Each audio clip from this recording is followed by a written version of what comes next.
Hi, welcome to Can't Shelve This, the podcast where we hammer home the importance of school libraries.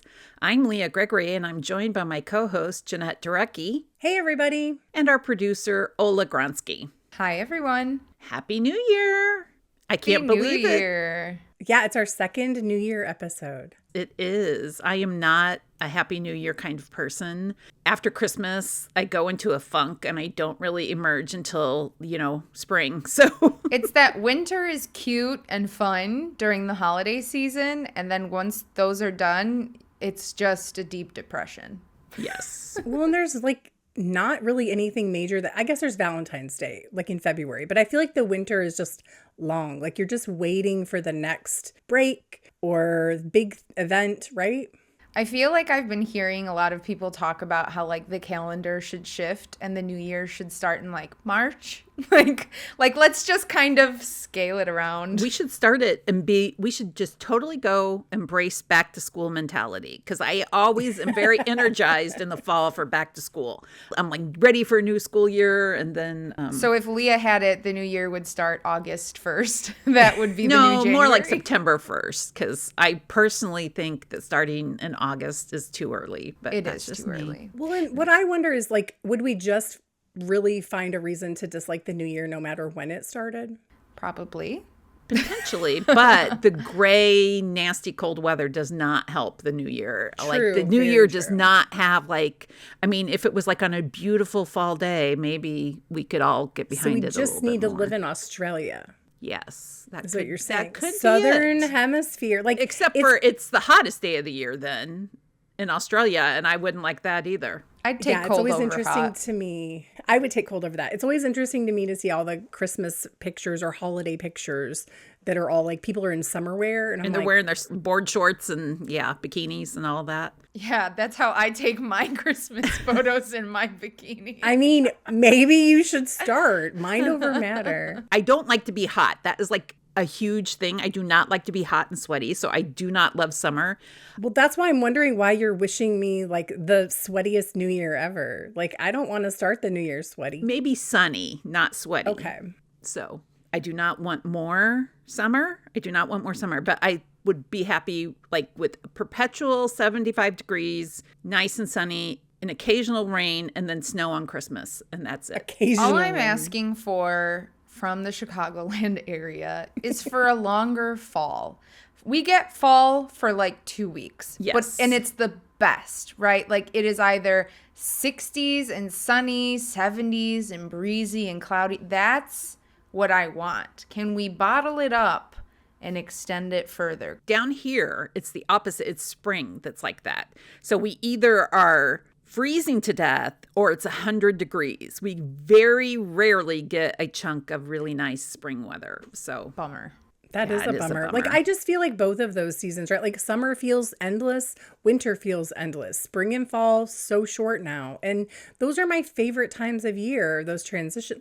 Because you, I want 70 degrees, sunny. I want it to be 45 in the morning when I get up. Yes. And then get warmer through the day and then kind of I want it crisp to be again cool at night so I can keep my windows open, Yes. but still snuggle under my comforter. Yes. Love it. I love it.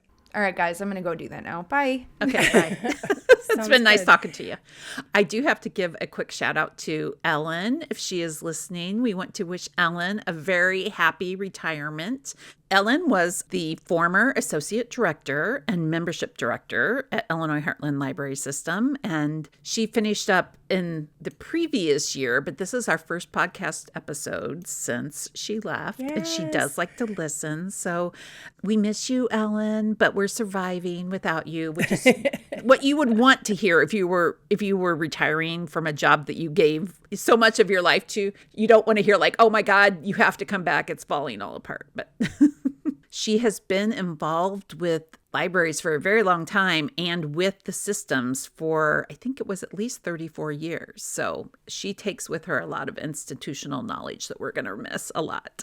Yeah, we're going to miss her voice and her leadership for sure. So thanks to Ellen for all she has done for everyone. I know for me, like I came in at the very tail end of her career, but she's made a big impact on me, and I appreciate that. I'm so grateful. And the podcast. She's been such a huge supporter. She has. Our number one fan since the beginning, and she always has the kindest things to say. Yes. So thank you, Ellen. If you're out there, we love you. I hope she keeps listening in retirement. Yes, I think she will keep listening. I bought her a gift, like it was a set of pins, and one of the pins said "Best Librarian Ever," and I'm like, "You're definitely a lifelong librarian." You know, librarians are kind of like doctors; they don't ever like stop being the thing. You know. Yeah. So that, I mean, I wanted to congratulate Leah on her new position. So with Ellen's retirement, Leah has taken a new role at Heartland. Would you like to share with our listeners what you're doing? I'm the director of membership and outreach. So I'm very excited about all of that. I'm excited about you having a shorter title for our episode descriptions. It's still kind of long though, I think, but it's not as long as it was before. And also, after almost 4 years, I still cannot spell liaison right on the first try. Thank God they didn't throw you a curveball in this new one. I always love when Leah and I are presenting together. Okay, so we have the title slide, or we're introducing ourselves, and it's the bio slide. So it's our names, pictures of us. And then my title is data analyst, right? Very short. I love Leah's your title. Is like, yes. School library liaison, blah, blah, blah, blah, blah, blah, membership coordinator. I'm like, how many more things are you going to put on there? It's like 3 lines long, and mine's like 1. It always looks like I don't do anything, which, I mean, I guess of the two of us, like Leah does do way more than I do, but. No, that's not true. But I feel like the difference is everything I do is listed in that title. Your title just does not list a lot of the things that you do. So I do have a shorter new title now, and I have a new office, which it's very big. It's very big. And I joke that like I can move my entire family in there. That's how big it is. And it has storage for days. So I'm very excited about that. What are you going to hoard in your drawers? I don't know. But you know what I do have that I'm really super excited about is movable whiteboards on the wall. Ooh, and I am a huge color coding, and I like goals and objectives out where I can see them. So I just bought a fresh new pack of whiteboard markers. Ooh, there's nothing better than cracking open a new pack of Expos. Yes. Right. So before our guest gets here, I do want to say how excited I am to be speaking to Amanda Jones today. Yes. Jeanette added a note, like, how many guests is it now that have their own Wikipedia page? It's okay. I'll just start making Wikipedia pages for all of our guests. Well, I think they deserve a Wikipedia page if they come on our podcast. They definitely I feel do. like, is this a goal? We need to have like more people with Wikipedia pages? Or does the podcast need a Wikipedia page? I think the podcast needs a Wikipedia page. This is feeling very meta to me right now because I'm currently reading a book called This Is For Everyone, and it's about like the beginning of the World Wide Web, and he talks about how Wikipedia started and like the collaboration and crowdsourcing of all of that. So you guys are kind of blowing my mind right now. Do you remember when Wikipedia was like, don't go there, it's a terrible source? Yes. It was so unreliable. Yeah. Yes. And now it's like you're having to like untrain all of that. People still will tell me like, you can't look at Wikipedia, it's a terrible. And I'm like, no, it's better now. It's better. And they don't know why it's better, but it is. I used to always open my lessons about research like, I use Wikipedia almost every day. If the first place I go, if I don't know something or if I don't know anything about a topic, is Wikipedia, because it does give an overview. It's where I do all my true crime deep dives. Yes. It is also a good source of entertainment, right? Because when something funny happens to a celebrity, the first thing you can count on is their Wikipedia page is going to be updated with some kind of nonsense. Have I told you guys my bizarre Wikipedia story?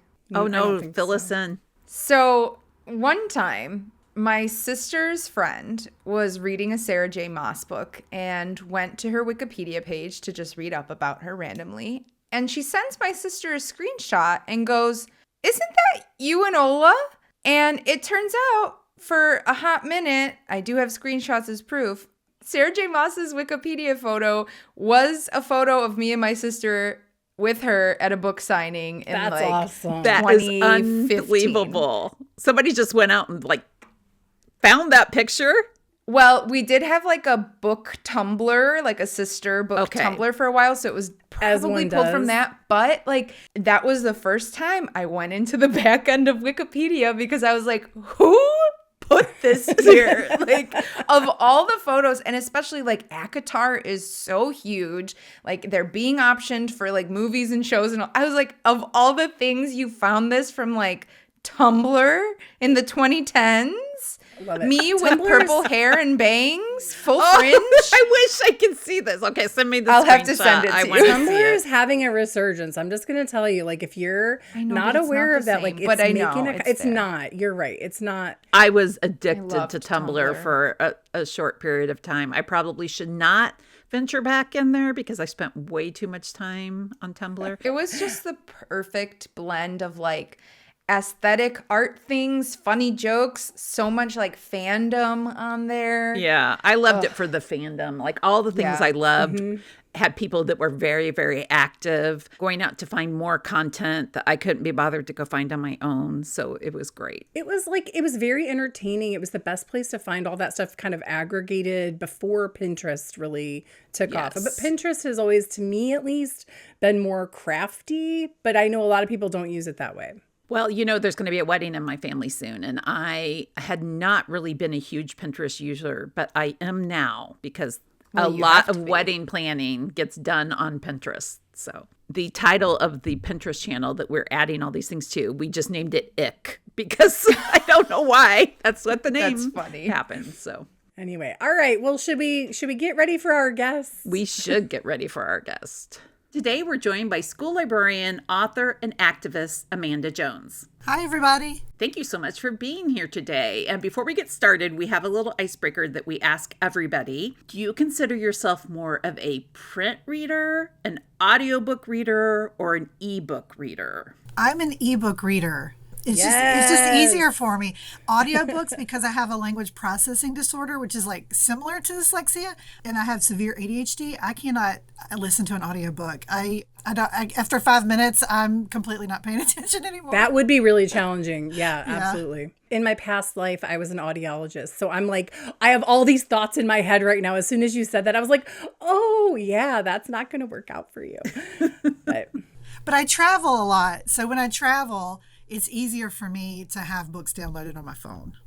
I have books on my phone because I have it with me everywhere I go. I love it. Ebooks are the best. I will say I am the narrator of my own book for the audiobook. So I did was that difficult to do? Yes. Total tangent here. That seems like that would be hard to do. It wasn't that it was like hard. It was 5 8-hour days where I was just talking for 8 hours, and it is a little hard. I don't enunciate. So I had to enunciate everything. I would find that hard to do. So I will say when I read Amanda's book, I listened to it as I was reading, and it is very impactful to hear your story in your own words. I appreciate you doing that, but it is really interesting to think about what that process must be like. I've often wondered. It was hard, but it was fun. And then I had to drink a lot of hot water. And I had like in one ear was the director, and then in the other ear was the director that was in California. And so I was like taking direction in the studio and in my ear through someone. And but they did a really great job of like directing me. And so it was easy in that. I just showed up. So.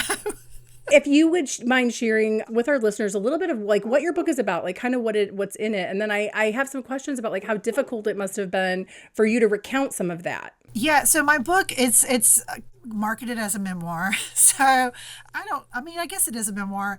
I've been targeted by white Christian nationalists for speaking out in defense of my public library here in Louisiana. And so I'm actually in a lawsuit with several of these people that have targeted me. And so the book just it tells the history of how I became a librarian and why libraries are important, but it also talks about library policies and procedures for the average person who might not know about the way a library runs. And it goes into book banning at the local level and the harassment things that librarians face, or that I faced as a local librarian, but then it also, I zoomed out and talked about censorship across the United States as well as a whole to other librarians in different public libraries. But yeah, it basically covers why I am the way I am, but also like the struggle that we've had in Louisiana with book censorship and how I chose to fight back. So that's basically what it is. And then I got to write in afterward when the paperback was released. So that was even more fun to kind of give a little update. Yeah, congrats on that coming out in paperback. That's a huge deal, right? Yes, it was. I was not sure it was going to be in paperback because, it just depends on how it sells. That's amazing, That's great. Honestly. Yes. Well, because you do talk to a lot of authors who are like, sometimes you don't earn out. Like, you're just happy that your work is out in the world, and that's the reward you get. That's right? the reward. There's no financial payoff No, sometimes. I just was like, oh, I have an ISBN now. And so that's what I was excited I about. love that. I was like, I have an ISBN, and author Carrie O'Malley, she printed it and framed it for me. But I have an ISBN. I was excited about that. But the fact that I got to also record the audiobook, and now someone has purchased the film rights to it. And Nice. yeah, Ooh, and so that's it's nice. really done a lot better than I ever even hoped for. So, and I'll take those amazing. royalty checks. Absolutely. Yes. I mean, that's amazing. I didn't realize that the film rights had been purchased. Congrats on that. Hopefully that does get developed because I think it's a really compelling story. And I think that what happened to you, and while it's very unfortunate, and I'm sorry for all that you have gone through, it is a lesson for a lot of people. And I think it does apply across to other areas as well, like not just libraries, right? Yeah, it's really, for people who don't know, I have been just horrifically harassed in my small town community where I grew up, and I still live and still work. And I just happen to be a librarian that's been a target, but there are other people that have been targets, journalists, museum curators, any public educator. I'm a public school educator, but teachers, anybody who's holding knowledge or teaching children or that get caught up in, I hate to call it a culture war because it shouldn't be a culture war, but Right. anything that the far right deems controversial, and people in those jobs tend to be targeted and harassed if they speak up about it. So I was in a media literacy webinar recently, and someone said that critical thinking is now considered a woke mindset. And I thought, don't you want people to think critically? But I think to your point of the culture war, like things are getting roped into that type of arena that wouldn't necessarily have been there 10, 15, 20 years ago. even school counselors are being targeted. School counselors and our nurses. Nurses are being targeted as well because Yes. they have to give out information about vaccine and immunizations and things. Right. And so they've been targeted, and counselors, it's woke to see a counselor now, apparently. So Culture wars, unfortunately, is the right term for it because it is a battle. And I feel like we're in the fight of our lives. I hope this is the fight of our lives. I hope it doesn't get worse than this. I was talking to someone today about coming on this podcast, and I was like, oh, I'm really nervous to talk to Amanda Jones. And she goes, oh, I think you'll be fine because she's a librarian. She's just been through a lot of BS. And I'm like, yes. You're That's not a good wrong. description. I have been through a lot of BS, and they still are. It's been 3.5 years since they first started targeting me, and I'm still being harassed.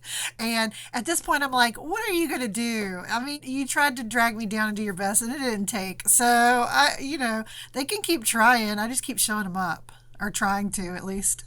I mean, kudos to you for continuing to fight too, because I know you've continued to speak out on behalf of your public library and attend your local control board meetings, right? Where you're speaking out in support of the public library. And that's so important, but it's got to be hard to do given all that you've already gone through. It's very hard. And I've been traveling a lot, so sometimes I have to miss them. And I really hate having to miss the meetings. But I'm the founder of our Public Library Alliance, though. So our alliance meets ahead of time, and we discuss strategies on who's going to say what and, which agenda items. But yeah, the last 2 meetings that I spoke at, I was pretty testy. I yelled. I never try to, I always try to speak evenly, but our parish president had been instrumental in unjustly firing our public library director, and I was mad. And that kind of went like a little viral on the internet of me going, no, I'm still talking. It is my 3 minutes. So I think I did see that clip. Yeah. I try Full not disclosure. to be, yeah. I try not to be too heated, but I was so mad. And but I attend everyone that I'm in town to attend, which is most of them. But I'm still worried about my safety because they know I'm coming, so I'm an easy target if someone's looking to do harm to me. That is scary. That's the part that I think many librarians, have had their reputations attacked. But when you become the face of that, I feel like your physical safety has got to be on your mind. That's really terrifying. It is. And I have a friend now that follows me home, and I have a friend that calls me, and we stay on the phone the whole time because I often go by myself and have to drive through wooded rural roads that are uninhabited, and I have had people follow me. So I'm pretty good at noticing. I'm so sorry. Yeah. I am sorry.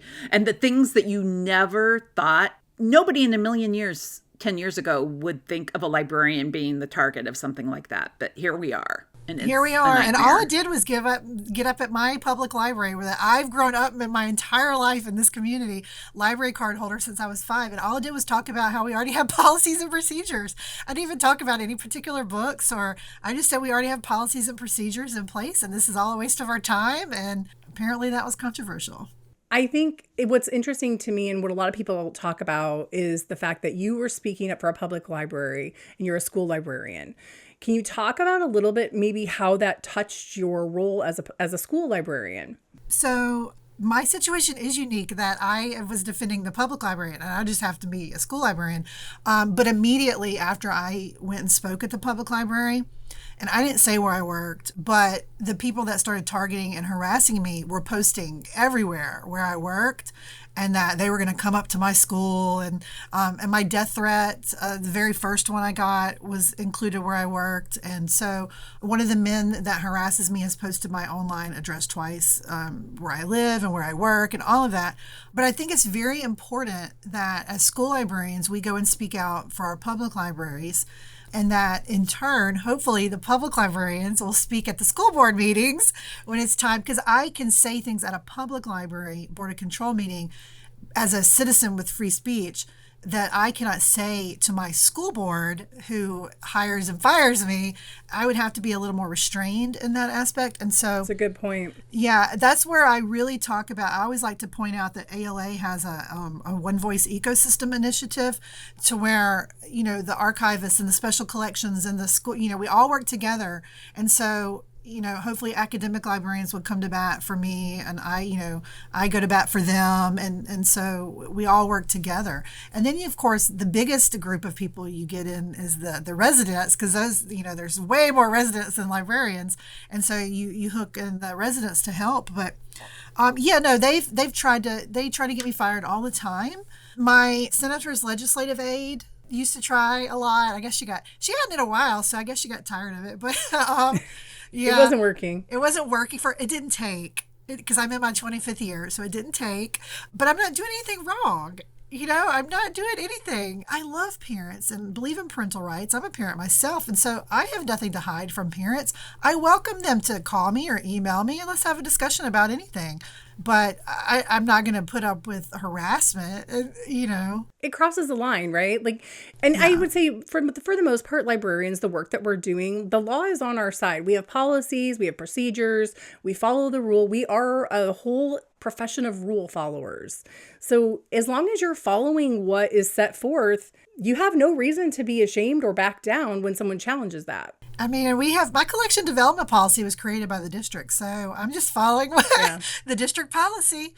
And so, exactly. Don't they hate when you come at them with that? It's the district policy. It's the district policy, and I don't know what to tell you. But I haven't had any, except for the people that are friends and family or work with, the people that have initially targeted and harassed me. They generally don't have kids at my school, and the parents of the actual children at my school love me. So it's, whatever.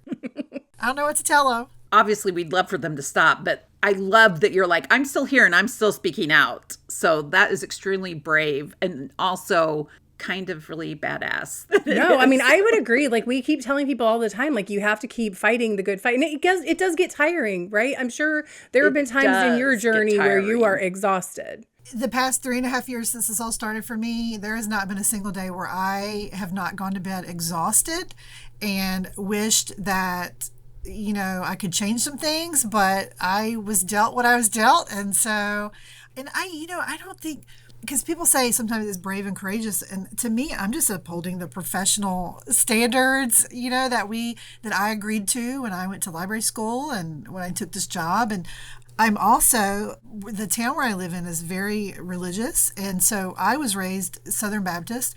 And I was raised that, like a core tenet in my community, that we should all love each other, love thy neighbor as thyself, and champion the underdog. But also, we were raised in our community to be very patriotic and love the Constitution and uphold the Constitution.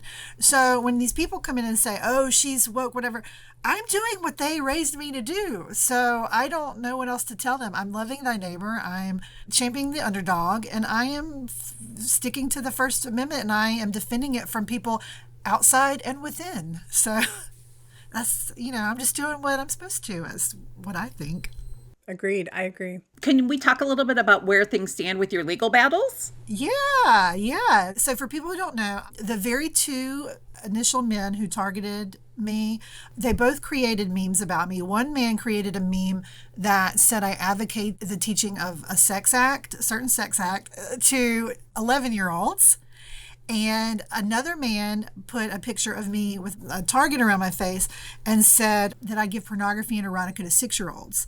And so neither one of those things are true. But they also said that I was advocating for a book I had never even heard of. So I don't. Interesting. Yeah. And they were like, and she did go and defend that book. But I was like, had never even heard of that book. I still haven't even read it. And I don't even know if we have it in our library. But yeah. And so I sued them. And so what was going around in the community was that it was a lawsuit for me to put pornography in the libraries. Oh, because boy. they had to play it like that. The rumor mill just goes, Right. right? People run with stuff. It gets all kinds of twisted. And the sad truth is they just repeat it without having a shred of truth behind it. Exactly. And they're No like, proof, no evidence. They're like, we're parents fighting against this librarian who's trying to put these materials in libraries. I'm like, no, sir, you're in a defamation lawsuit because you said things untrue about me. And it was dismissed immediately. Back in 2022, the lawsuit was dismissed immediately. The judge was like, oh, it's just their opinion that you give kids porn and that you teach children sex acts. And then my attorney at the time was like, Amanda, this is an uphill battle. You're not going to win. And I was like, I don't think this is not fair. This is so not fair. So I got a different attorney. Well, I was going to say, it sets a precedent, right? As a teacher and an educator and working with children, this is your bread and butter. Your reputation is That's my everything. career and my Yes. reputation. And I went from, in 2021, I got named Librarian of the Year by School Library Journal. And my school board was parading me around. One of my school board member was parading me around. She's no longer on our school board. And she was crying, you're the best thing that's ever happened to our community. And then you fast forward a year later and she's dropped me, and then she starts piling on and contributing to it. And so I just was thinking, none of this is fair. I got a different attorney. And so long story short, it went all the way up to Louisiana Supreme Court, and it went back down to the First Circuit Court of Appeals, and they determined, all three judges ruled in my favor and said I have the right to a trial. So after 3.5 years, it finally got said that I have a right to a trial. So I will be hopefully having a trial with one man. But when that happened, one of the defendants reached out to my attorney and we agreed to settle. And so I settled with him for $1 and an apology, which is what I asked for in the beginning. That's all I ever sued for anyway. And I was not going to accept any other money from those people because it's not about money, and it's about what's doing the right thing. And so he did issue a very public videotaped apology that is on my website, librarianjones.com. And I got my $1, and it's framed in my living room. So Nice. That's down. One down. And then the other guy, who knows? I don't know. It's so slow. The system is so slow. It is so slow. Yes. It is slow. Now, I did watch the apology, and I want to know, like, how did it feel to watch that the first time? Like, where were you when you found out about it? Like, can you kind of walk us through what that must have been like? Because like you said, I mean, really all you're trying to do is save your reputation and your job and kind of do the right thing and stop them from setting this precedent where they can just drag librarians through the mud everywhere they go. So I was at home, I was sitting on my couch, and my attorney sent it to me. And she said, how do you feel? Are you okay with this apology? The physical reaction, I wasn't prepared for. I had a panic attack. Yeah, and I was just panicking, and then I was like, he actually recorded that. Like, I didn't think he was going to do it. So, yeah, I didn't think he was going to do it because all he had to do was apologize and give me $1, but he could have done that 3.5 years ago. And he had posted 5 or 6 times. I have all the screenshots where he had posted, I'm not giving that beepity beep anything, and whatever. And so part of me was like, I'm going to post this all over, and with the little screenshots of him saying he's never going to apologize. So part of me was like that. Part of me was crying. I had a physical reaction, but overall, I was just so relieved.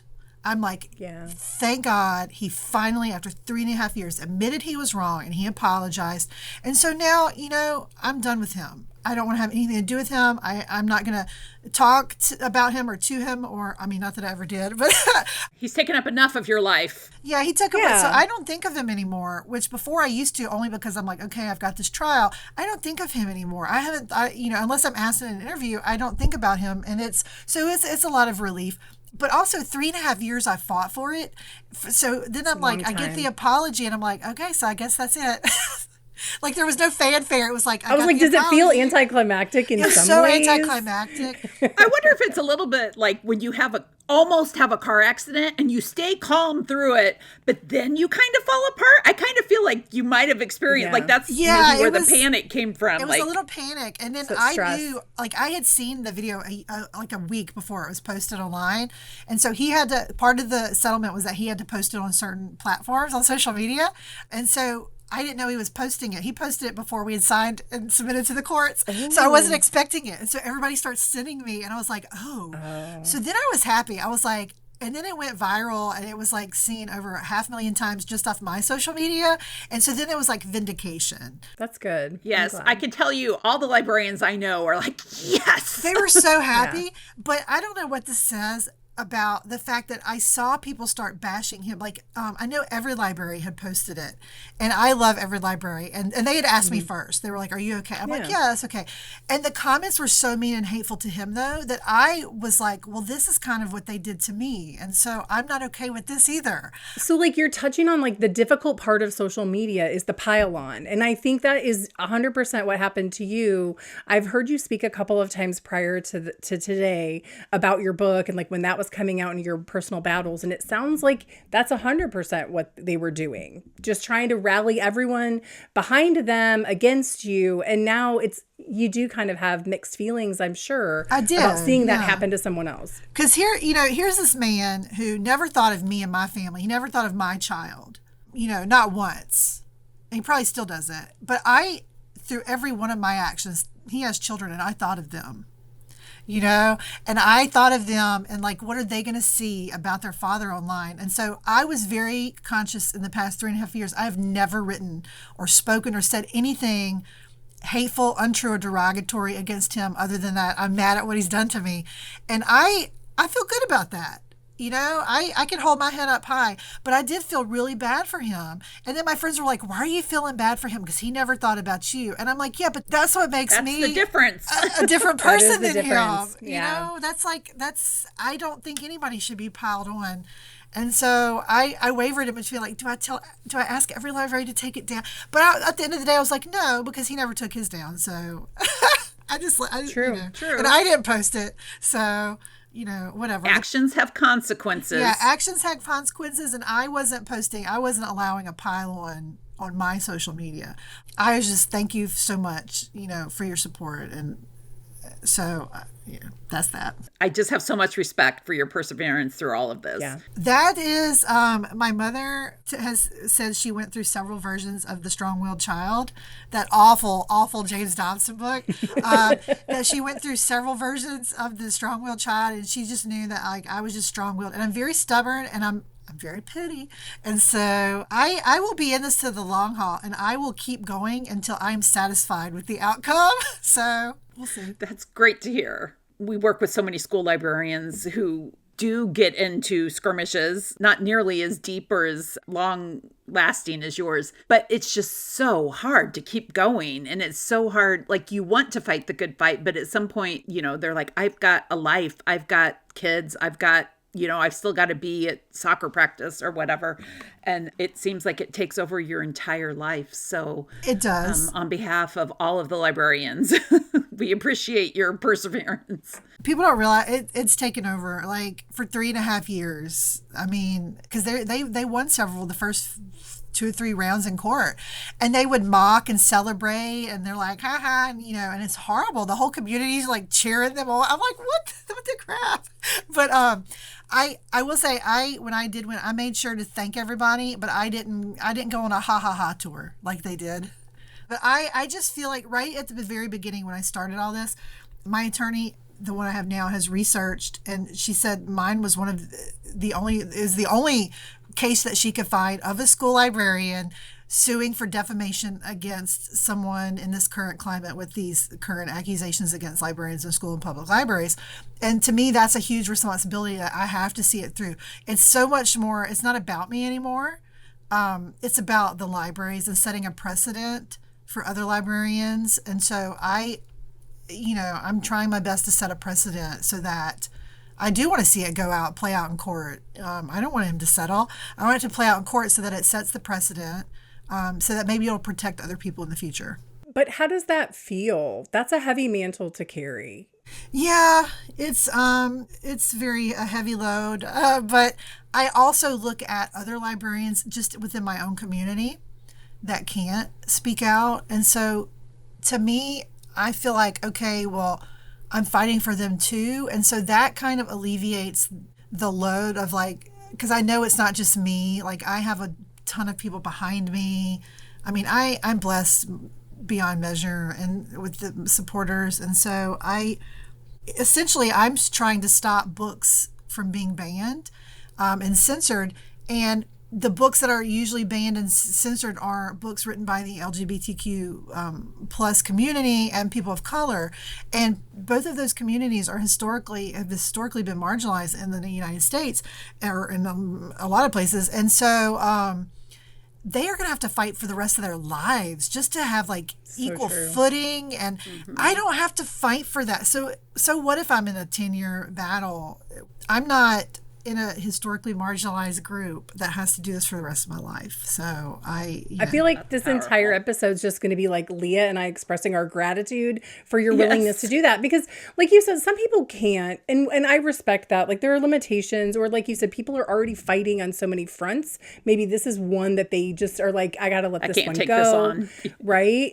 But I mean, I am so grateful to people like you who are willing to continue fighting for it and speaking up and speaking out and doing that type of work, because without you, our profession would be in jeopardy. Well, thank you. My therapist told me I had to start saying thank you. It's got to be hard to hear compliments all the time. It is. It's very hard. I was never one for compliments anyway, but my therapist is like, you have to start saying, and I'm very big about how people that are in this self-care, and therapy. Yes. But I'm learning to say thank you, but I just really feel strongly that you should use your power and privilege for purpose, which is a quote from Samira Ahmed that I have tattooed on my wrist. Oh, I love it. Yeah, P cubed, because I heard her, Samira Ahmed, say that we should use our power and privilege for purpose. And I feel also, growing up, I always listened to the Dr. Martin Luther King Jr., his what is your life's blueprint speech.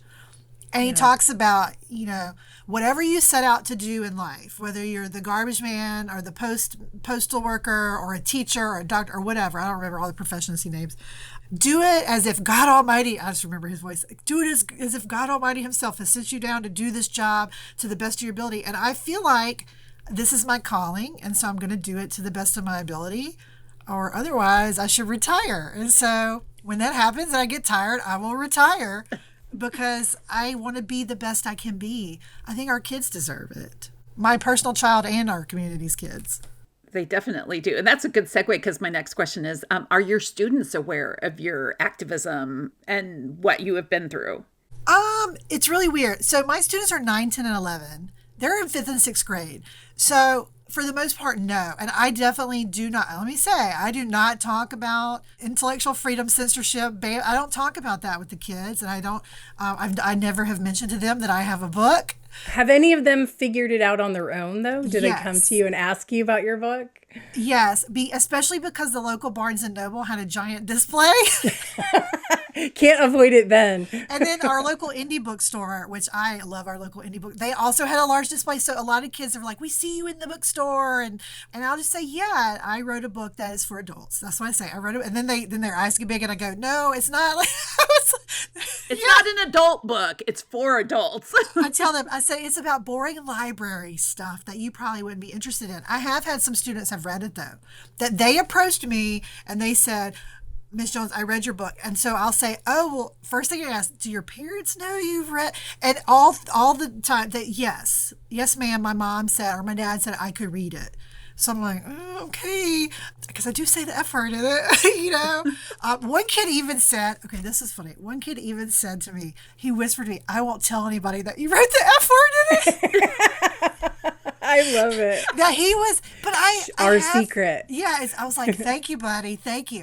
But a lot of these kids that, like, I have almost 60 students at the school that I teach this year that are grant students. So I taught their parents. Oh, wow. And so I've taught at this school for 25 years. And I was born and raised here. So I'm like either related or I taught or I grew up with most of the kids and their parents. So, but I still don't talk about it. And I'm just like, yeah, I wrote a book. Thank you. And one kid even today, she came in, I'm friends with her aunt. And she came in, Miss Jones, when do I get to see the documentary you're in? And I'm like, oh, well, like, let me talk to your Aunt Courtney about that. We're not going to talk about it at school. I said, but I'll talk to your Aunt Courtney and I'll let her know that you're interested so that you can see it. And so it comes up. I just try to push, Try not to make it like I mean, because I'm in the local news a lot too. Like my face is always in the local news, and they're like, Miss Jones, we saw you on the news. Okay, and I just kind of segue into something else, and because they are 9, 10, and 11, they're too young. They're just curious, but they're just curious. Like they are. You understand why they're asking, but also like they won't fully grasp like all the complexities of it. So they're like, yeah, my teacher wrote a book. That's cool. Yeah, they don't get the complexity of it. And I have been told in no uncertain terms that is my private life and this is my school work life, and those two things are separate. They have to be. And I don't begrudge anybody in my school system that has asked me not to. I mean, I know that it's my First Amendment right. I mean, I know my rights and I know what I can and can't talk about. I'm not going to push it because I'm not here to be an activist for 9, 10, 11-year-olds. I'm their school librarian. And we're talking about school librarian stuff. Would you like me to read you our collection development policy? That'll put you to sleep like right they away. would love that, right? Right. We read The Legend of Rock, Paper, Scissors, and then we'd had a battle, and then we checked out books. Like it's not... We're researching on World Book. We're not talking about it. You're a librarian. You do what librarians do. We talk about doing what librarians do is its own form of activism because you were there making an impact on those kids every day. And that's going to have far-reaching effects. So true. I think it's a huge responsibility to me, the knowledge that every kid in my town will have me for their school librarian. Because we're the only middle school. So everybody will have me in our community. And that really pisses people off that don't like me. But at the same time, again, I'm not doing anything. I'm just doing my regular school librarian, what I've always done. And but I do hope that the kids that have me know that they can feel safe and loved at least those 2 years that they have me. And that's a huge responsibility because I know that there's a Human Rights Coalition study that said, so many kids feel unsafe at schools, but 9 out of 10 kids that were surveyed feel safe in a school library. And so I just want to provide a safe environment where they can learn and grow and feel comfortable and being who they are and asking for resources. And, I'm just trying to do the best I can. Well, it's a good reminder that, you're going through all of these things and you're fighting this fight, and like you said, in your personal life, but in your school library, you're still fighting all the same battles and trying to accomplish all the same goals that everyone out there is trying to accomplish, right? You're trying to make kids feel safe, welcomed, educated, right? Share the Literate. love of reading, literacy, right? All of the things. I mean, and we talk a lot about building reading cultures and safe spaces and welcoming environments and how, the social emotional aspects of the library really are pervasive right now, and how, to the point we've talked about a couple times with like mental health and self-care being so important for students and for staff. And I've noticed the past few years, like it's becoming increasingly obvious that kids today I don't know if it's the social media. I don't know what the deal is. They cannot, I don't even know how to word it. They are not okay. They're not okay. Yeah, they're not okay. Like, Yeah. They miss a math problem. I'm like, it's okay. We can, they cry and have a meltdown and their day Making is mistakes ruined. is okay, right? And they can't, there's a lot of that. And there's a lot of interpersonal skills that I've noticed missing in the past few years. And I mean, I tend to think it's because of social media and the new interactions that they have. But the kids are not okay. And we're facing a crisis in this country. Like, they're not okay. And so in turn, the teachers are not okay, having to deal with a lot of the things that we're trying to help them with. And it's just... In that same media literacy webinar I mentioned earlier, like one of the things they were talking about was a research study that has been done about, media literacy education and kind of like how politically motivated and how volatile it is. And they were talking about how a lot of times too, educators face items that they are trying to help students understand and navigate from an information perspective that they are also themselves not personally prepared to handle. Like, the example that was given was a 5th grader sharing a Snapchat where they were doing a striptease. And the people on the call were like, what? And they were like, no, and the 5th grader very carefully explained to the educator that this is common. This is an expectation. It's basically like their version of sharing like explicit pictures. And I was like, in 5th grade, that's wild. Yeah, I did a huge internet safety lesson with the kids, all 700 of the kids, and what the kids were telling me that they see online was horrific. I ended up writing an article about it for School Library Journal it's called "The Dangers Are in Their Hands" or something, about how these kids face all of these things that they see and they don't know how to deal with it and they don't know how to block, and they are so much smarter than us with the parental controls and and then they tried to get me fired for doing that. So I couldn't even teach the kids how to be safe online without trying to be fired. I'm like, really? They're complaining about me trying to keep the kids safe? Like, make it make sense, but they need to be prepared. They need the skills. Yes, they do. And who better to teach it than a media literacy expert? Right. Let me ask you this from a professional standpoint, because we're all librarians. So how much of this do you think is parents also being uncomfortable, one, with the topic, but two, with their own media literacy skills or their own, digital literacy skills? Every day I open up Facebook when I get home and I see a lot of people in my community sharing information that is not true, and they are all adults. And so, but you go back to, there's a complete and total attack on librarians, school and public. What do school librarians do? We teach media literacy. And so they don't even want us to teach internet safety and how to, what are we looking at on the internet? Is it a trusted source? They don't even want us teaching that. They want to destroy public education and libraries and librarians and undermine. So it's just going to get worse if you have no one teaching the kids. If the parents don't know it to teach it, and I'm not saying the parents are dumb, it's just social media exploded. It did. Not everybody has the tools and goes to webinars like we do.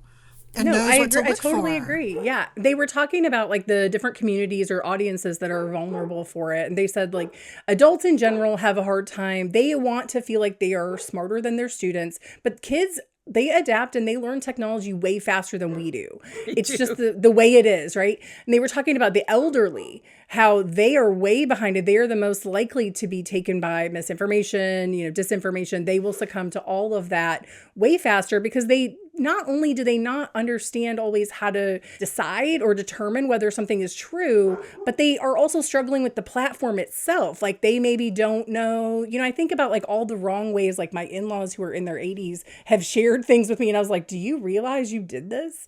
And it's a real thing that happens. So like the skill building has to continue throughout your entire life. And if you're going to go after librarians, school librarians and public librarians as like, you're not experts and we don't want to listen to you, like, where are you going to learn that? Well, they don't want us to learn it. Yeah, they're chipping away at the last line of defense, but they don't realize it. Let's transition to the Librarians documentary. Oh yeah, you mentioned that. We've seen it. It's excellent. How did you join the project? So it was strange. So I knew my friends Becky and Carolyn were involved with something, but they wouldn't tell any. They're very discreet, so they weren't like, we're in this documentary. Like you're doing something. Yeah, I knew they were doing something, and somebody had told me that there were cameras going around at a Texas Library Association back in like 2021 or 2022, whatever it was. So I knew something was happening, and I also knew. Like 3 years ago, Maria Cuomo Cole was following me on Twitter. And I knew Maria Cuomo Cole does documentaries. So I was like, But nobody ever asked me. And so I was like, okay, well, I guess, it's happening. And I just can't wait for it to come out. I can't wait to see it, whoever's in it, and support it. Well, I ended up getting, I want to say Becky Calzana, or I think it was Becky that messaged me, hey, I want to connect you with these filmmakers, and just, will you hear them out or something like that? And I was like, sure. So I had a little Zoom with Kim A. Snyder, who is the director, and Janique Robillard, who is the producer. And I was like, I was going to say no, because they were like, we're doing a documentary and blah, blah, blah. I was fully prepared to say no. I was just tired and well, you've been a little bit busy. Yeah. I was just tired, a little bit. And I had already been followed around for quite some time for another documentary, but it's a European release. So it's not being played in the US. Okay. It was European. So I knew what it was going to encompass, being mic'd up, filmed in my home. I knew all of that. So that's why I was going to say no. But they showed me a sizzle, and they showed me 2 clips. They showed me a clip of Martha Hickson crying, which broke my heart. Because she's the staunchest, school librarian from New Jersey ever. That broke my heart. But they also showed me a clip of my friend Nancy Jo in Texas crying. And Nancy Jo is a queer librarian. And she's very open about it. And so I thought, if Nancy Jo can be brave enough to speak her truth on this, and she's in a historically marginalized group, I can do this for Nancy Jo and help. So they got me once they showed me Nancy Jo. I was like, I'm in. But they came here and they followed me around and they recorded, they interviewed my family. My mom and dad are in it. And Kim and Janique were nominated for their short film for an Academy Award last year. Death by Numbers. I'm not surprised. I mean, the artistry really well and the done. Symbolism in the Librarians is amazing. We're all really hoping for an Oscar nomination. Yeah, and it's making a lot of lists. Then it will come to more places, because it's really hard to see sometimes right now. Like, it's not near where I live at all. So yeah, and it's going to be streamed on PBS in the spring. Ooh. January, February. I want to say maybe early February, late January, early February. It'll be streamed on PBS. But with the attacks on PBS, that's also an uncertainty. So every time it's won 14 different film festival awards, and so we're heading into award season with the bigger award, not film festival award, but other awards. Right. And so just for it to be in the press, to get people to see it and know it's coming on PBS, I think will help, because the more people that see it, that helps the message. It helps people to understand what is happening in our libraries and schools. I agree. The first time I saw it was at the Illinois Library Association conference in October, and Janique was actually there for the Q&A. She was amazing, answered a lot of questions that sounded really fascinating, but I think it was great. The one thing that kind of struck me that she shared was how it's for the public. This is a documentary that is for people to watch, and I feel like I've seen a lot of interest on the library side, but I want to know, what are they hoping that the public is going to gain from watching this? We've talked about that. We kind of hope that what the public gets out of it, or at least what I hope the public gets out of it, is that A, don't believe everything you see on social media. Amen. Yeah. B, remember why we love libraries and why libraries are important and what we stand to lose if we if these attacks continue. And then also they've put out like a guide, an engagement guide, an impact campaign guide with PEN America of kind of like what you can do to help your own library. Because a lot of people are like, we see this happening in our library in whatever state, we don't know how to help. And so it's kind of a call to action as well. And so just awareness. I love that because it's easy to feel powerless, right? Like, I know that there's this thing happening and that this is a problem, but I don't know what to do about it. I think a lot of people are paralyzed by it. One thing I do want to bring up is in the documentary, there's a theme of soft censorship about many of the cases and the situations. Was this something that you discussed during the production, and was this like something that you intended to emphasize? I think we noticed it because we're librarians. Yes. I was like, oh, like, but it's touched on a lot. Yeah. So the soft censorship, as far as my part of the documentary, soft censorship hasn't really affected me because, I mean, I'm pretty stubborn. Like, you're going to follow the policy and I'm not going to not order something because, I'm going to follow my collection development policy and no one's going to intimidate me. But there were librarians that are in the documentary from Texas and Florida that can be arrested.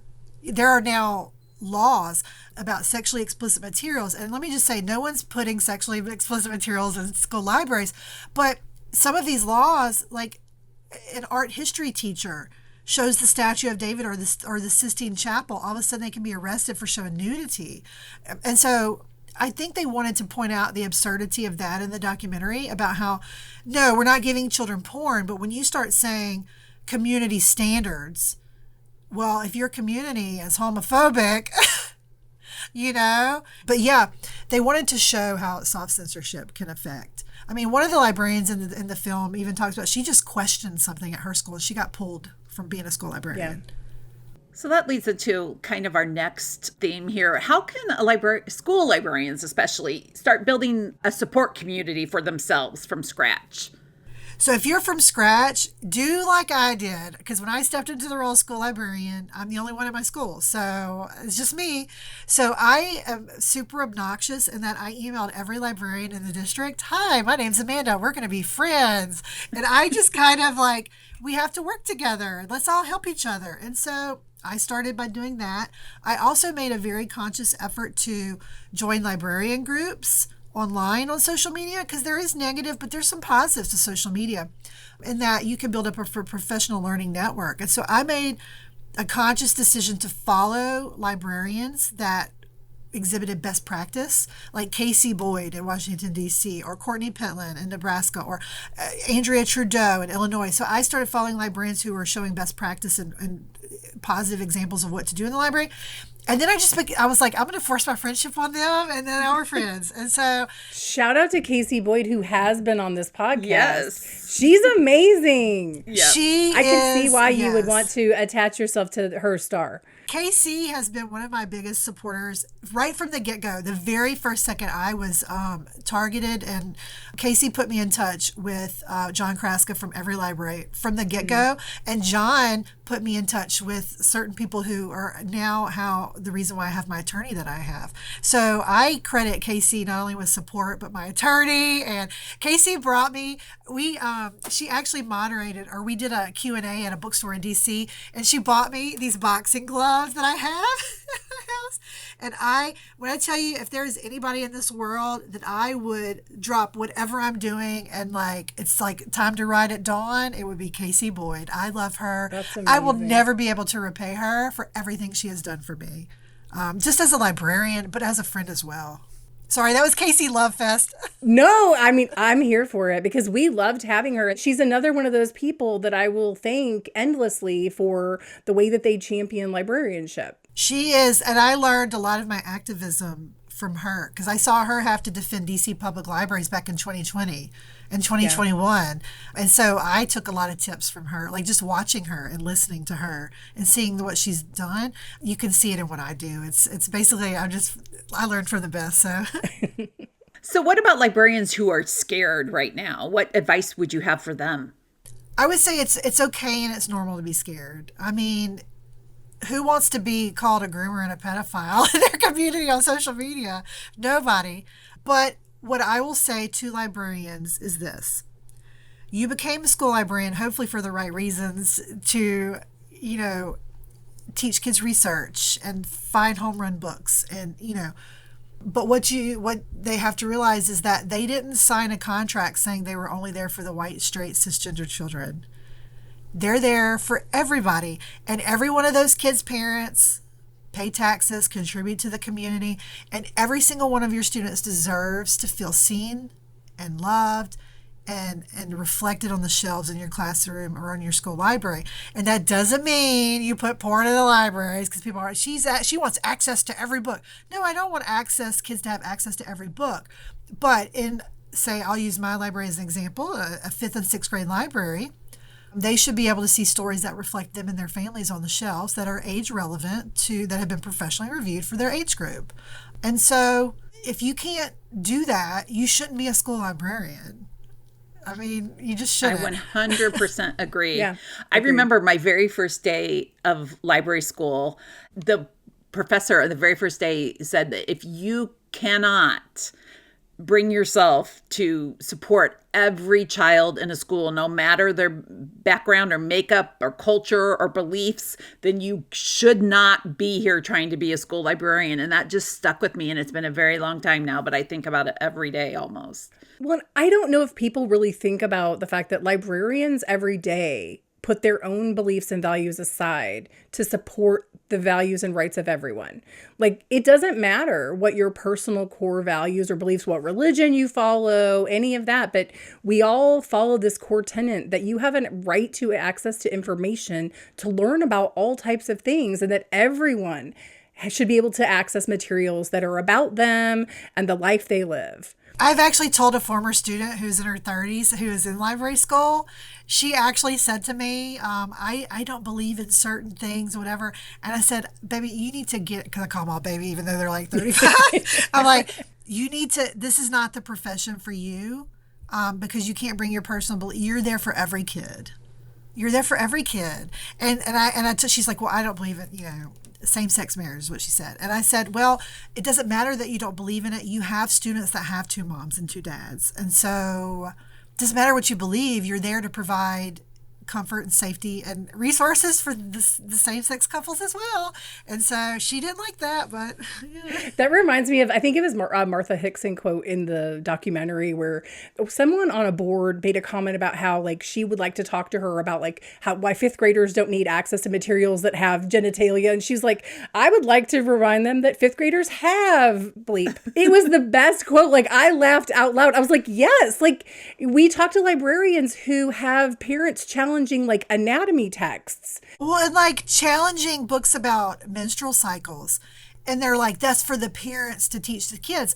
And I'm like, that's great if you're a parent that does. But we have a lot of kids whose parents will never do it. I mean, I have taught 5th graders who started their first menstrual cycle who had panic meltdowns because they thought they were bleeding to death. Sorry, this went to it. No, you are 100%. I have had 6th graders who are like, what is happening? Because they have never been instructed or told about it. I sat next to a lovely person at lunch at the school board convention we were at last November.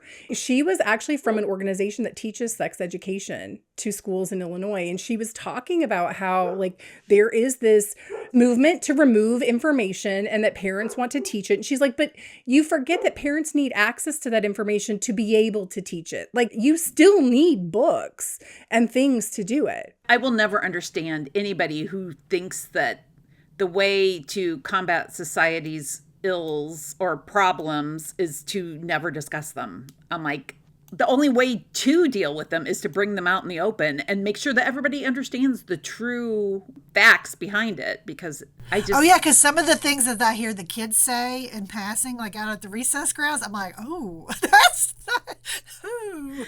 That is wrong. This is like the episode we did with Michael Threes where I was like, maybe we need a parenting podcast. But I mean, I do think that sometimes it's like, I don't know if parents are aware of all the things their children are aware of. And I know, I mean, I have have grown children. So like I'm 100% sure there were things they were going through that they did not talk to me about, that I probably wish or thought they would, but they went to each other or they went to their friends. And like one of my daughters I know listens to this podcast, but I'm not going to call her out. I'll call it her sister, who was the child who always asked me all of the real sensitive questions in the car, like when you can't get away from it, you know? And so it was like questions about sexuality, questions about gay people, questions about all types of lifestyles. Like, and so we had to talk about these things. And I was like, okay, at least I know you're asking me, albeit in the car.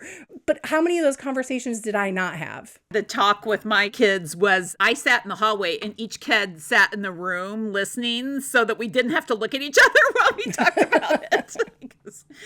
However you get to talk through about it. Right. You can decide how you're going to do it, but you do have to talk about it. My daughter, and she would die. She knew I was talking about this, but she, you know, when she became a certain age, there was a class at the local hospital, women's hospital, and so we went. But she had so many more questions after it that where did I go? I went to the library and I got her age appropriate books about what she was asking for, and that were written age appropriately for her age to know about, because that I wanted to provide her accurate information, and I knew I was such a baby I would probably not be able to say it, to tell her all the things. It's also easier, I think, for me as a parent, like to look at that resource and say, here, like, let's look at this together. It feels less lecture-y or like I'm trying to teach you. And I think it's almost easier for them to digest sometimes, because then they also know if I need more information about this, I can go back to this book. I don't have to ask my mom or my dad or my grandmother or whoever your trusted adult is to help you through that again.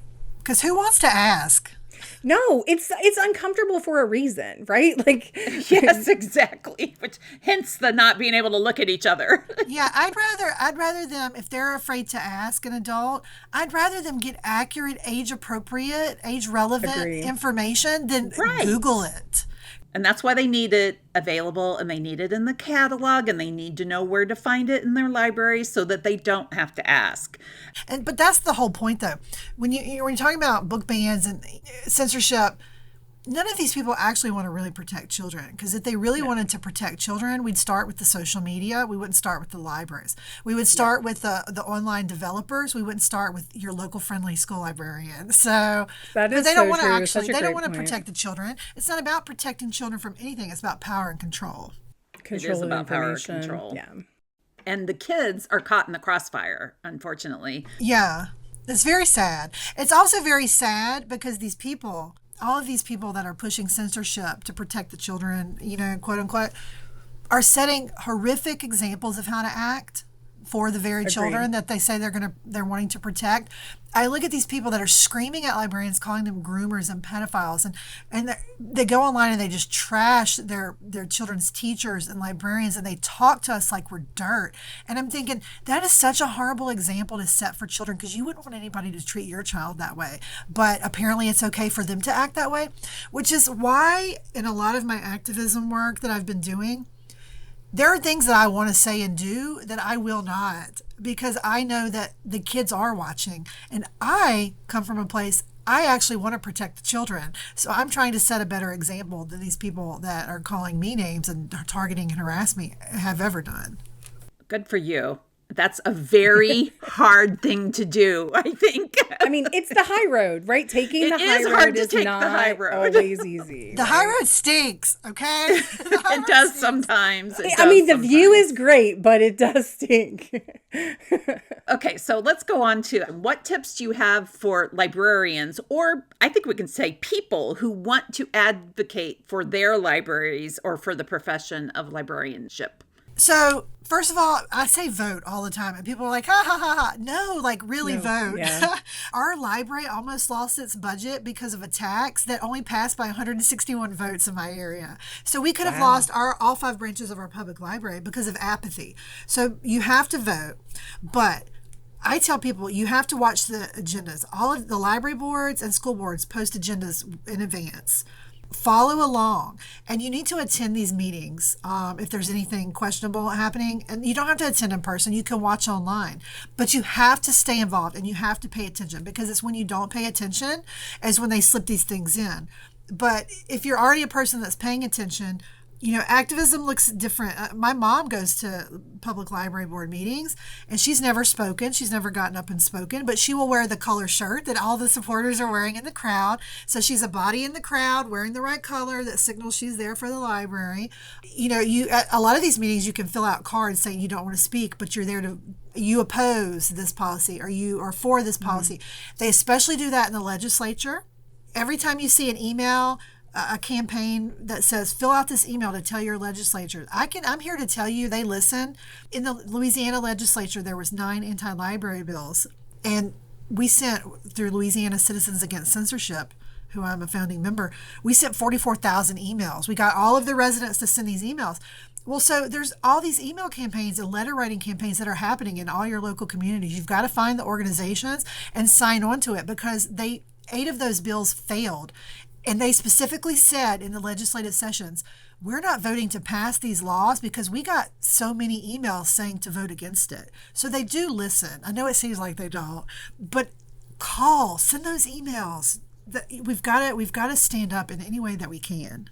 It's hard. 100%. Like, it's hard to feel like your tiny voice makes a big difference, but I think it is important to understand how it adds to, or like for your example of, that's a very slim margin to pass something. We could have lost all 5 branches within a year. Wow. 161 votes. I think we had 13% voter turnout. 13%. So when I talk about apathy and voting, that's what I'm talking about. Like, we've got to vote. Yeah. There was a time when I heard you speak where you talked about our need to advocate outside the profession, and that we aren't doing a great job maybe of telling people what we do and how we do it and why it's important. What do you think is like the core or key way that we can do that or improve that? I think that we're already doing it in that, again, I'm going to go back to social media, because even though I was griping about it a minute ago, I will say it can be very positive. I know like Michael Threets. So Michael is like the absolute best library ambassador we could ever have, because he's so amazing. Full of joy. And years ago, I knew who Michael was because I saw all these videos, but he talks about library joy. And I think we have to go back to that. We have to remind people what libraries are for. And the biggest thing you can do is social media. So I'm really thrilled that all these libraries have been using TikTok to make funny videos. And so you hook people, you put out these funny videos in your community, but in between the funny stuff, you hook them with, hey, did you know we had 100,000 ebook downloads last year? We've got a vote coming up. You've got to vote for it. Like, if you want to keep them, you have to vote. Yes. So you use the positive, but you throw in some facts, and it's a well-rounded social media platform. I think every school librarian needs to up their social media game. So my library is on social media to show the parents what we're doing. But I think public libraries need to hire someone that works on that full time. I think it's very important to have those ambassadors, which is why I'm so glad Michael has now he's reading Rainbow to have an even bigger platform, so he has a huge platform. And I will say, I think it can be as simple as just sharing his videos. If you're not sure, if you don't have someone where to start, right. If you don't have someone who's creating videos full time for you, just sharing someone else's content. I know I constantly am sharing reels on Instagram that other libraries are creating. There was one I shared recently. It was something like when you're the first librarian at work, and it's like he's dancing through the aisles, and I'm like, I love it. Yes, show people, and he walks through every section of their library, so you see they have this, they have a makerspace, they've got all these different amazing things. So we've got to share those. We got to create those videos. We need more librarians out there talking about library joy and reading and what libraries can do for us. That's the way to go about it, in my opinion. I 100% No, I love that. Agree. I think that's great advice.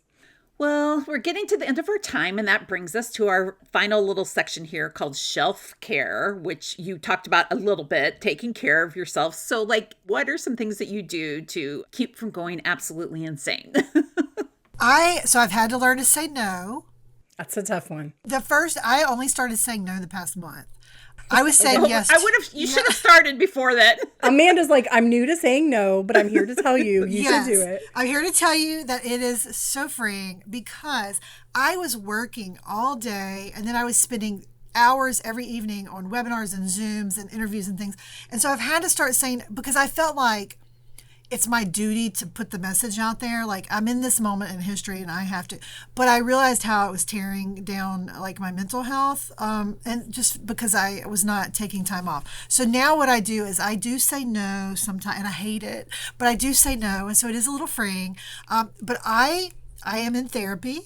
And I am a big believer in, if your doctor thinks that you need medication, and that's something that you discuss with your doctor, but I have had to be on anxiety medication that I am weaning myself off of. But my favorite thing to do is I go and get a massage. Yeah. That sounds amazing. They can be pricey, so I don't do it all the time, but I have just the best massage therapist here in Baton Rouge. So Kelly takes care of me. She's like, oh, that's that person that was complaining about this, and this is that person complaining about that, and so I just got one, so I feel great. I got one a couple days ago. Well, thank you for saying yes to us. Yes. I think appreciate that. We slid in Right before the before. nose started. So we do appreciate you being here so much. Is there anything else that you would like to say, or anything that you want to tell our listeners about? I just think, we all have to find our joy, and I will promote Louisiana Citizens Against Censorship, which I am a founding member of. If you're looking for resources to help fight for intellectual freedom, our executive director, Lynette Mejia, has created an excellent resource guide on our website. And I will also say I founded another nonprofit with my friend Andrea Trudeau and Tom Bober called Librarians Building Libraries. It's just 3 of us, but we actually went to Kenya, a rural school in Kenya this past summer, and we worked on their library. We spent a month there. That was eye-opening. Wow. And so we have a website, buildinglibraries.org. We happened to choose a school in Kenya because we knew the school founder, and she really wanted a robust library. We are going to start looking we're in the second phase of that project still, but we're starting to look for our next school to help.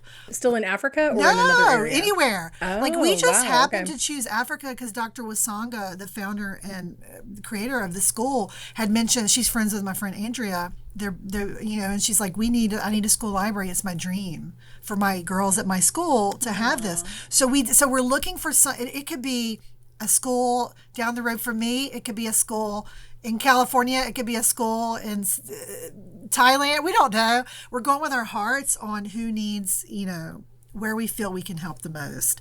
And so but go look at our pictures, because I love to showcase that school. I have seen some of them. Yeah, we were me following along on that trip a little bit. We talked about it quite a bit between us. So that's it was so amazing. It was amazing. So just go look at those girls, and on our website. I just recently added a lot of pictures from our trip and showed them using the library, and they loved it so much, and we learned a lot from them. So that was That great. is such I like to amazing share work. about that. Thank you for doing that. Yes, that is amazing. I do hope that our listeners go and check that out, because it is worth the time for And sure. then to contrast a place like that, where it's their dream to just have a library, to what we're doing in the U.S. to destroy libraries. It's just... I tried to talk to a couple of girls, because they're high school girls, and I tried to talk to a couple about it, and they just couldn't fathom it. They're like, what? Because they don't own books. They don't have bookstores in the area of Kenya where we were at. Like, their bookstores are like textbook stores. They're not like a bookstore. Yeah. Because people have asked, like, we brought 16 suitcases full of books and supplies over there, and people were like, why didn't you just buy them while you were there? Well, they don't have all of the publishing companies and books and the access. They have some, but they can't just walk into a bookstore like we can. And so you forget how the distribution network is different globally, and that's a great point. I hope we get back to where the library is a revered institution and well respected. We're going the wrong way right now. we will be, and when we do get back to normalcy, we have decades of work ahead of us to fix libraries from the damage that's been done. I always talk about quotes. I'm going to say I learned from Stacey Abrams, whose mother is a retired librarian, that we must measure success and progress, not victories. Every time we are talking like this, and it's on a podcast, or every time we go out in public and speak about it, we're making progress. So we just have to keep advocating with empathy and measure that success with progress, and eventually it'll get back to normalcy. And I just want to say to everybody listening, when it does get back to that, are you going to be able to say you were on the right side of history? and I know I can. So that's a great parting question. That is a great place to end. We cannot say or add anything to that. So thank you, Amanda Jones, so much for being here with us today. And thank you to our listeners for joining us. Let us know if you have questions or topic ideas you would want us to cover in future shows. As always, you can leave us a voicemail on our hotline. It's 630-734-5015. Until next time, stay legit, don't quit.